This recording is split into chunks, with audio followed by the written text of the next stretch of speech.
ரொம்ப நாள் இடைவெளிக்கு அப்புறம் டைரக்டா 2024ல மீட் பண்றாங்கன்னு நினைக்கீங்களா? கொஞ்சம் சின்ன வேலை வந்துட்டு அதனாலதான். சரி, எனிவேஸ் நம்ம புது வருஷத்தை கொண்டாடுறதுக்கு போறோம். ஹாப்பி நியூ இயர் பிள்ளைங்களா, ஹாப்பி கிறிஸ்மஸ் எல்லாருக்கும். பிலேட்டட் மன்னிச்சுக்கிடுங்க, அந்த டைம்ல ஒரு ப்ரோக்ராம் போட முடியல. சரி, இந்த நியூ இயர் அன்னைக்கு உங்களுக்கு ரொம்ப ஸ்பெஷலான ஒரு சண்டே கிளாஸா இருக்க போகுது. இப்போ ஸ்டார்டிங்ல வந்து ரூபோதி அக்கா பிரேயர் பண்ண போறாங்க. நான் சஸ்பென்ஸை உடைக்க விரும்பல, ஏன்னா சிங்கிக்கு எதுவுமே தெரியாது. சிங்கிக்கு வந்து 6ஆம் தேதி வந்துட்டு 7ஆம் தேதி வந்துட்டு, ஆனா சண்டே கிளாஸ்ல ஏதோ நடக்க போகுதுன்னு தெரியும். ஆனா யாரோ வந்திருக்காங்க. நீங்க கடைசியா எப்போ எடுத்தீங்க சண்டே கிளாஸ்? அதெல்லாம் பிள்ளைங்க சரி பிள்ளைங்களா, நம்ம வெயிட் பண்ண வேண்டாம். என்ன, உங்களுக்காக ஒரு ஸ்கிட் காத்துட்டு இருக்கு, அழகான ஸ்டோரி காத்துட்டு இருக்கு. அதுக்கப்புறம் உங்களுக்கு ஒண்ணு தெரியுமா பிள்ளைங்களா, எப்பவுமே நானும் ரூபோதி அக்காவும் தானே டான்ஸ் ஆடி நீங்க பார்த்து போர் அடிச்சிருக்கோம். இப்போ ஒரு அக்கா கூட வந்து டான்ஸ் ஆட போறாங்க.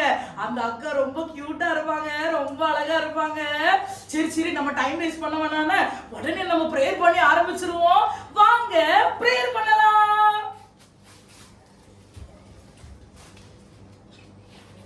என்ன குட்டீஸ், ஜெபிப்போமா? எல்லாரும் எல்லாம் கண்ணை மூடுங்க பாப்போம், கை கூப்புங்க. பிரேயர். அன்புள்ள இயேசு சுவாமி, இந்த அருமையான நேரத்தை தந்ததற்காக நன்றி ஏசப்பா. ஆண்டவரே, கடந்த ஆண்டவரே வருடம் முழுவதும் ஆண்டவரே எங்கள் ஒவ்வொருவரையும் ஆண்டவரே அப்பா கண்ணின் கருவிழி போல பாதுகாத்ததற்காக உமக்கு நன்றி ஏசப்பா. இந்த 2024 ஆண்டவரே அப்பா நாங்கள் ஒவ்வொருவரும் காண நீ தந்த கிருபைக்காக நன்றி ஏசப்பா. ஆண்டவரே, இந்த வருடமும் ஆண்டவரே ஏசப்பா நாங்கள் எடுத்த ஒவ்வொரு தீர்மானங்களையும் தேவன் நிறைவேற்ற உதவி செய்யுங்க ஏசப்பா. ஆண்டவரே கர்த்தாவே, இதை பார்க்கிற ஒவ்வொரு சிறு பிள்ளைகளையும் ரஜா என் தேவன் ஆசீர்வதிங்க ரஜா. அப்பா கர்த்தாவே நன்றி ஆவியானவரே. அப்பா இதை பார்க்கிற ஒவ்வொரு பிள்ளைகளோடு ஆண்டவரே என் தேவனே அப்பா நீங்க இடைப்படுங்க சுவாமி. அப்பா ஆண்டவரே கர்த்தாவே நன்றி ஆவியானவரே. ஒவ்வொரு பிள்ளைகளையும் ஆசீர்வதிங்க கர்த்தாவே ரஜா. அப்பா ஒவ்வொரு பிள்ளைகளுடைய மன கண்களை என் தேவன் திறந்தருளும் ஐயா. அப்பா ஆண்டவரே கர்த்தாவே ரஜா, இந்த வருஷத்துல ஒவ்வொரு பிள்ளைகளும் ஆண்டவரே இன்னும் அதிகமாய் ரஜா அப்பா உம்மை தேடவும் ரஜா, அப்பா உம்மை துதிக்க ரஜா. ஆண்டவரே ஒவ்வொரு பிள்ளைகளையும் என் தேவன் ஆசீர்வதிங்க அப்பா. பெரிய காரியங்களை செய்யுங்க, துவக்கம் முதல் முடிவு மட்டும் அப்பா உம்முடைய கிருபைகளோட கூட இருக்கட்டும் அப்பா. ஆண்டவரே ஆசீர்வதிங்க, வழி நடத்துங்க. துதி கன மகிமை உமக்கே செலுத்துகிறோம் இயேசுவின் மூலம் பிதாவே, ஆமென்.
ஸ்டோரி.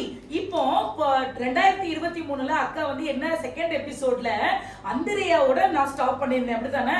இப்போ 3rd எபிசோட்ல நான் உங்களுக்கு என்ன சொல்ல போறேன் அப்படின்னா, செபுதேவின் குமாரனாகிய யாக்கோபு பத்தி உங்களுக்கு நான் சொல்ல போறேன்.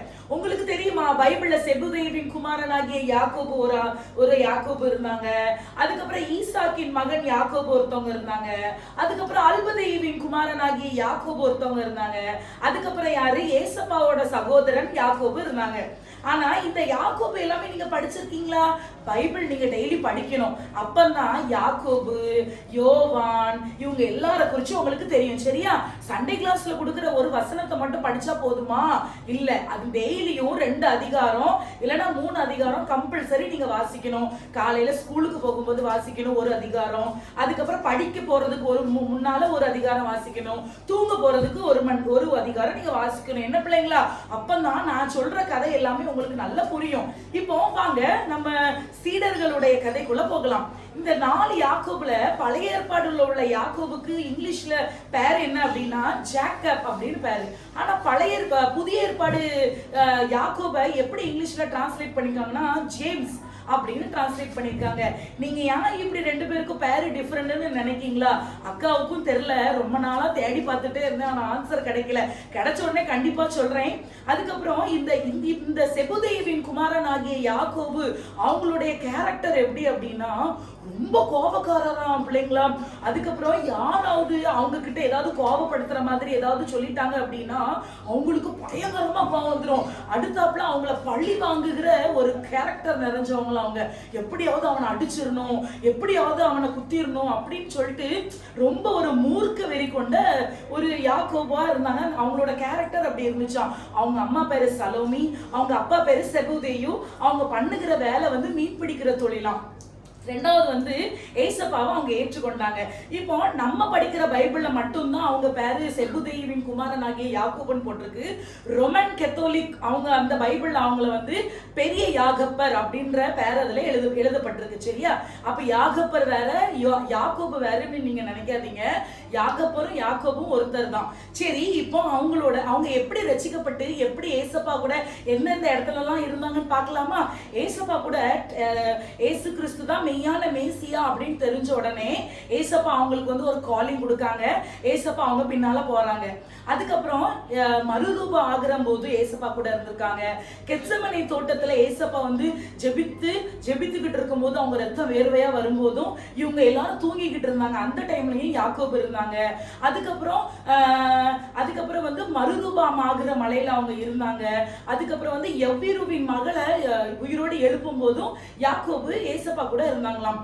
அந்த யாக்கோபு கிட்ட ரொம்ப பிடிச்ச ஒரு குணாதிசயம் ஏசப்பாக்கு என்ன அப்படின்னா, எவ்வளவு பெரிய ஒரு வேலை கொடுங்களேன் அத சோம்பேறியாவே இருக்க மாட்டாங்களாம், சுறுசுறுப்பாவே இருப்பாங்களாம். எந்த இடத்துக்கு போகட்டும், கலீலியா போகட்டும், அதுக்கப்புறம் கப்பர்நாகுமுக்கு போகட்டும், எந்த ஒரு ஊழியத்துக்காக ஏசப்பா எந்த இடத்துக்கு டிராவல் பண்ணாலும் அசராம ஏசப்பா கூட டிராவல் பண்ணி துடுப்பு போடுறதுலயா இருக்கட்டும், இல்லைன்னா அந்த வலைகளை பழுது பார்க்கறதுலயா இருக்கட்டும், இல்லைன்னா ஏசப்பா கூட எந்த ஒரு கூட்டத்து ரொம்ப கூட்ட நெரிசல் ஆகும்போது ஏசப்பாக்கு அதெல்லாம் அந்த கூட்டத்தை கிளியர் பண்றது, ஏசப்பாக்கு சேவை செய்யறது. அப்புறம் இந்த 3000 பேரு 5 அப்போ 2 மீனை கொண்டு 3000 பேரை போஷிக்கும் போதும் செபுதேயுவின் குமாரனாகிய யாக்கோபு வந்து அவ்வளவு சுறுசுறுப்பா ஏசப்பா கூட வேலை செஞ்சாங்களாம்.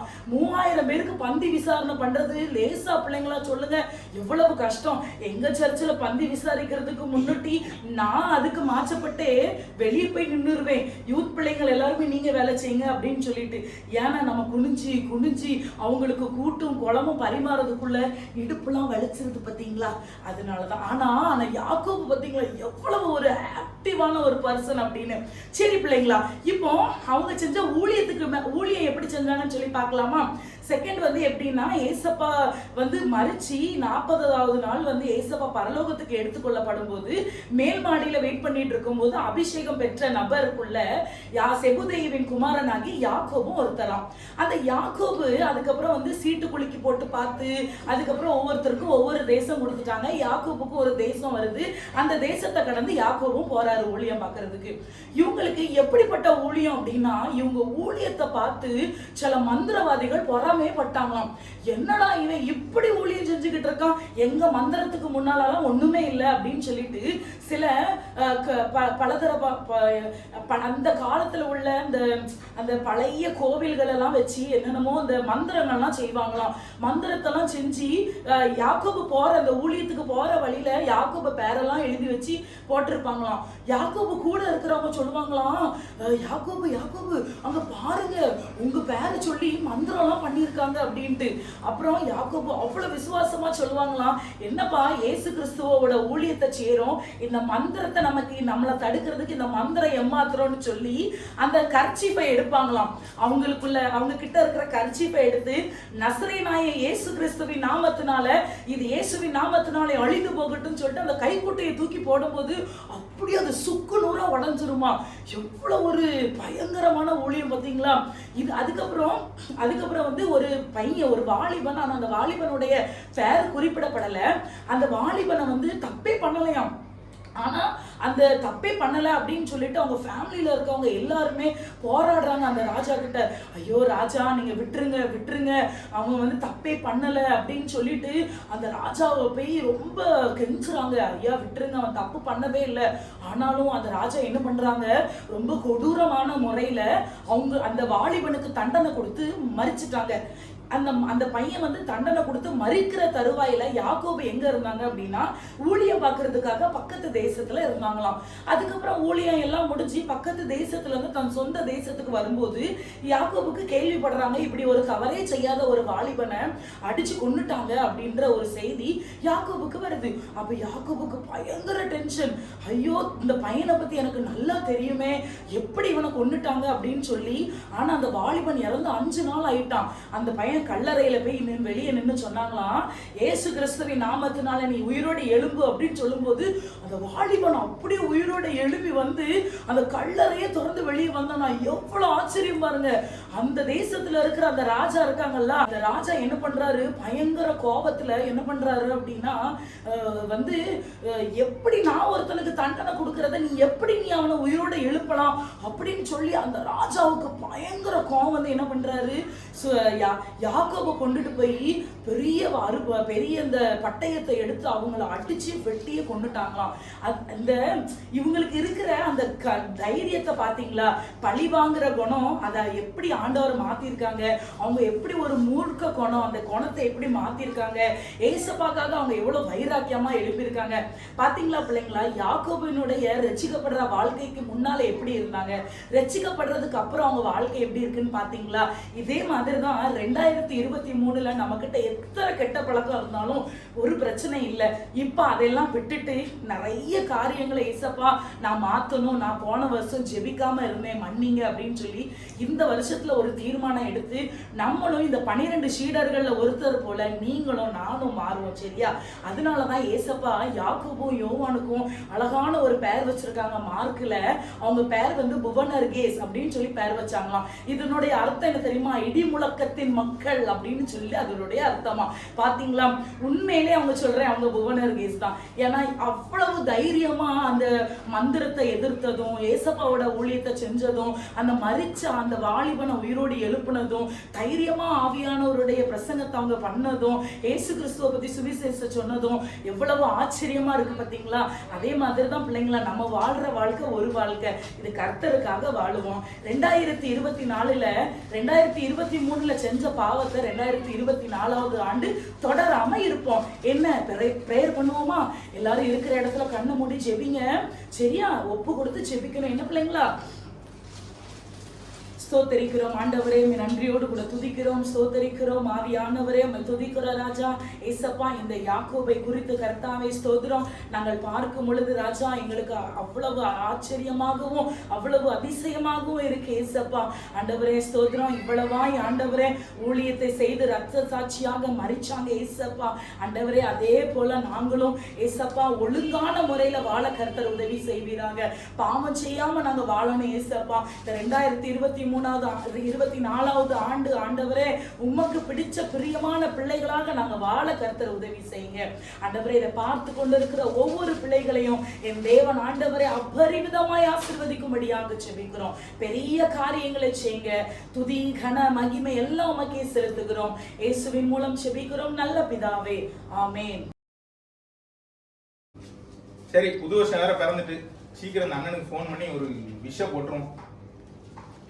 ஹலோ அண்ணே, ஹாப்பி நியூ இயர். ஆமா, இந்த வருஷம் எத்தனை தீர்மானம் எடுத்தீங்க? 5? நான் போன வருஷமே 10 தீர்மானம் எடுத்தேன். இந்த வருஷம் எப்படியாவது ஒரு 12 தீர்மானம் எடுக்கணும். ஆமா, முதல்ல 12 என்னங்கிறத நான் யோசிக்கிறேன். சரி வைங்க, போன வைங்க, எனக்கு நேரம் இல்லை. 12 தீர்மானம் என்ன எழுதுங்கிறது யோசிச்சு. என்ன ராஜன், என்ன ஏதோ தீர்மானம் அப்படின்னு பேசிட்டு இருக்காங்க. ஹாப்பி நியூ இயர், எப்படி இருக்கீங்க? நல்லா இருக்கோம்பா. ஏதோ தீர்மானம் எடுத்தேன்னு சொல்லி என்ன பேசிட்டு இருந்தா? ஆமாண்ணே, சண்டே கிளாஸ்ல சொல்லி கொடுத்துருக்காங்க. வருஷம் தொடக்கத்திலே வந்து தீர்மானம் எடுத்து ஆண்டவர்கிட்ட சொல்லணும். நம்ம வந்து ஆண்டவரே நான் இதெல்லாம் செய்ய போறேன்னு சொல்லிட்டு போன வருஷம் 10 தீர்மானம் எடுத்தேன். இந்த வருஷம் ஒரு 12வது எடுக்கணும். 10 தீர்மானம் எடுத்து அதுல எல்லாத்தையும் கண்டுபிடிச்சா எப்படி? ஏன்னா நீங்க எத்தனை தீர்மானம் எடுத்தீங்க? நான் ஒன்னே மாதிரி 10 எல்லாம் எடுக்கலப்பா, 2 தான் எடுத்தேன். முதல்ல 2 என்னன்னு சொல்லுங்க பாப்போம். 2 அது ஏதோ அதெல்லாம் இப்ப அதெல்லாம் முடிஞ்சு போச்சுப்பா. அதெல்லாம் இப்ப எடுத்துருக்கா. இந்த வருஷம் எடுத்துருக்கேன், அதை கேளு. விடுங்க, நான் உங்களை காட்டிலும் நான் 8 தீர்மானம் ஜாதகம் எடுத்திருக்கேன் தெரியுமா? நான் சொல்லட்டா? நீ சொல்லு பாப்போம். நான் நெடு முழங்கால நின்று ஜோம் பண்ணுவேன்னு தீர்மானம் எடுத்தேன். டிவி பார்க்க கூடாதுன்னு எடுத்தேன். கேம் விளையாட கூடாதுன்னு எடுத்தேன். ஐயோ, அதுக்கப்புறம் என்ன எடுத்தேன்? சொல்லு. அப்புறம் அத மறந்துருமே. சண்டே கிளாஸ் கரெக்டா ஆர்பிடிஎம் சண்டே கிளாஸ் அட்டெண்ட் பண்ணுவேன்னு எடுத்தேன். 4 சொல்லிட்டானே. 4 சொல்லு, நீங்க 6. 4 மறந்தா 4 கடைபிடிச்சியா? 4 வந்து நான் ஜனவரி முடியிற வரைக்கும் வந்து ஜோம் பண்ணேன் பாத்துக்கங்க. அதுக்கப்புறம் விட்டுட்டேன். இதுல இந்த வருஷம் 12 வேற. பாப்போம். சண்டே கிளாஸ் கரெக்டா பிப்ரவரி வரைக்கும் அட்டெண்ட் பண்ணேன் ஆர்பிடிஎம் சண்டே கிளாஸ். அதுக்கப்புறம் விட்டுட்டேனே. இந்த வருஷம் எப்படியாவது 12 தீர்மானமா எடுத்துக்கணும். நல்ல வேலை, நான் ஒரே மாதிரி 12 எல்லாம் எடுக்கலப்பா. 10 2 வரை முடிச்சுக்கிட்டேன். ரெகோனா வராரு, அவர்ட்டீங்க அப்ப எத்தனை தான் எடுத்துக்கிறாரு? ரெகோனா எப்படி குறைஞ்ச 50 60 எடுத்துருவாங்க. Happy new year. என்ன ஹாப்பி நியூ இயர் வாங்க. என்னப்பா இது தீர்மானம் சொல்லிட்டு பேசிட்டு இருக்கீங்க? சொல்லுங்க நீங்களே சொல்லுங்க. இல்ல, போன வருஷம் தீர்மானம் எடுத்தாலும் இந்த புது வருஷம்ல அந்த வருஷம் தீர்மானம் என்னெல்லாம் எடுத்தீங்கன்னு சொல்லி கேட்டுட்டு வந்தோம். தீர்மானம் சொல்லி தீர்மானம் எடுக்கிற மட்டும் போதாது, அதுல நிலைக்க பார்க்கணும். நீங்க எப்படி ஒரு 30 40 எடுத்திருப்பீங்கல்ல? உங்களே மாதிரி 30 40 நான் எடுக்கலப்பா. ஒரே தீர்மானம் தான். ஒரு தீர்மானமா? புதிய ஏற்பாடு முடிக்கணும்னு நினைச்சேன். இந்த வருஷத்துல முடிச்சேன். இதுதான் என்னோட தீர்மானம். அப்ப ஒரு தீர்மானம் எடுத்தாலே கம்ப்ளீட் பண்ணிட்டீங்களா? எந்த தீர்மானம் எடுக்கீங்களோ அதுல நீங்க நிலைச்சிருக்கணும். அப்பதான் நம்ம வந்து ஆண்டவருக்காக வந்து இருக்கிறோம் அப்படிங்கிற ஒரு அர்த்தம். ஆமா நம்மளும் தீர்மானத்தோட நம்பர் அதிகமாக்கணும். அதிகம்ட்டு ஒண்ணுமே கடைபிடிக்காம இருந்துட்டோம். கூட்டத்துல எல்லாரும் எத்தனை தீர்மானம் எடுத்தா நமக்கு கை தூக்கிட்டோம்னா 10 எடுப்போம் 20 தூக்கிட்டோம்னு எடுத்துட்டோம். நானும் சண்டே கிளாஸ்ல அப்படிதான் சொல்லிட்டு வந்துட்டேன். 12 எடுத்துருவேன் எங்க சண்டே கிளாஸ் அக்காட்டேன். ஆமா, நம்மனா இனி 1 எடுத்தாலும் அதை கம்ப்ளீட் பண்ற மாதிரி நம்ம எடுப்போம். எடுக்கிறது ஒரே தீர்மானம், உண்மையும் உத்தமமா இருக்கணும். இருக்கிற தீர்மானத்தில் நிலைத்திருந்து நம்மளும் இனிமே இந்த வருஷம் ஃபுல்லா நம்ம சண்டே கிளாஸ் கரெக்டா அட்டெண்ட் பண்ணி பைபிள் கிளாஸ் ஜோம் பண்ணுவோம். ஆண்டவருக்கு பிடிச்ச பிள்ளையா இருப்போம். ஹலோ குட்டீஸ், ஹாப்பி நியூ இயர். எல்லாரும் சண்டே கிளாஸ் பாத்தீங்களா? ரூபோதிகா பிரேயர் பண்ணாங்க, வசனம் சொல்லி கொடுத்தாங்க. எத்தனை பேர் கவனிச்சீங்களா? இல்லாட்டி வீடியோ ஆன் பண்ணிட்டு சைடுல பாத்தீங்களா? இதுதான் ஆண்டவர் நம்மளுக்கு கொடுத்துருக்க வாக்குத்தத்த வசனம், அப்படிதானே? எல்லா வாரமும் ஒரு வசனம் சொல்லி கொடுக்குற வசனத்தை ஞாபகம் வச்சு படிக்கணும்னு. அதுக்கப்புறம் ஸ்கிட் பாத்தீங்களா? தீர்மானம் எப்படி எடுக்கணும்ட்டு அண்ணமார் சொல்லி கொடுத்தாங்க, அப்படிதானே? நீங்களும் தீர்மானம் எடுத்திருக்கீங்களா? நீங்க தீர்மானம் எடுத்தீங்கன்னா எங்களுக்கு சொல்லுங்க, சரியா? நாங்களும் நல்ல தீர்மானம் எடுப்போம் ஆண்டவரேட்டு ஜெபம் பண்ணுங்க. என்ன தீர்மானம் எடுக்கணும்? நான் நல்ல டெய்லி பைபிள் வாசிப்பேன் ஏசப்பா, நான் டெய்லி ஜெபம் பண்ணுவேன் ஏசப்பா, டெய்லி உங்கள்கிட்ட பேசுவேன் ஏசப்பா, உங்களுக்கு பிடிக்காத எல்லா காரியத்தையும் நான் விட்டுருவேன், சினிமா பார்க்க மாட்டேன், இன்னும் சினிமா பார்க்குறவங்களாம் அதை விட்டுருன்னு சொல்லிட்டு ஆண்டவர்கிட்ட தீர்மானம் பண்ணணும். கேம் விளையாடுறவங்க இனிமே கேம் விளையாட மாட்டேன் ஏசப்பா, அது பாவம் எங்க சண்டே கிளாஸ்ல சொல்லி கொடுத்தாங்க, இனிமே அப்படி பண்ண மாட்டேன்னு சொல்லிட்டு ஆண்டவர்கிட்ட தீர்மானம் பண்ணணும், அப்படிதானே?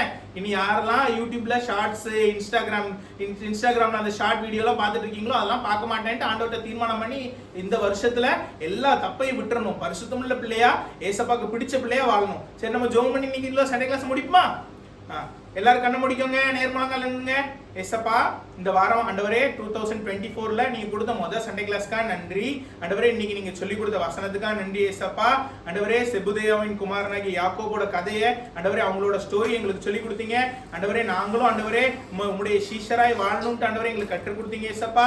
ஆண்டவரே, நாங்க ஸ்கிட் பார்த்தோம் ஏசப்பா, ஸ்கிட்ல இருந்த மாதிரி ஆண்டவரே நாங்களும் ஆண்டவரே நிறைய தீர்மானம் ஆண்டவரே உங்கள்ட்ட பண்றோம், ஆனா அதை செய்யவே மாட்டோம் ஒரு வருஷமும் ஏசப்பா. இந்த வருஷம் அப்படி இல்லாம நாங்க ஆண்டவரே எந்த தீர்மானம் பண்ணாலும் அதை 100% ஆண்டவரே கம்ப்ளீட் பண்ண எங்களுக்கு நீங்க உதவி செய்யுங்க ஆண்டவரே. நாங்க ஆண்டவரே தப்பு பண்றவங்க தான் ஏசப்பா, நீங்க எங்களுக்கு ஹெல்ப் பண்ணுங்க ஏசப்பா. எந்த பாவத்திலையும் நாங்க செய்யாதபடி ஆண்டவரே பரிசுத்தமுள்ள பிள்ளையா, உங்களுக்கு பிடிச்ச பிள்ளையா நாங்க வாழ இந்த வருஷத்துல எல்லா சண்டே கிளாஸும் ஆண்டவரே நாங்க அட்டெண்ட் பண்ண எங்களுக்கு கிருபை செய்யுங்க. இயேசுவின் மூலம் ஜெபிக்கிறோம் நல்ல பிதாவே, ஆமென்.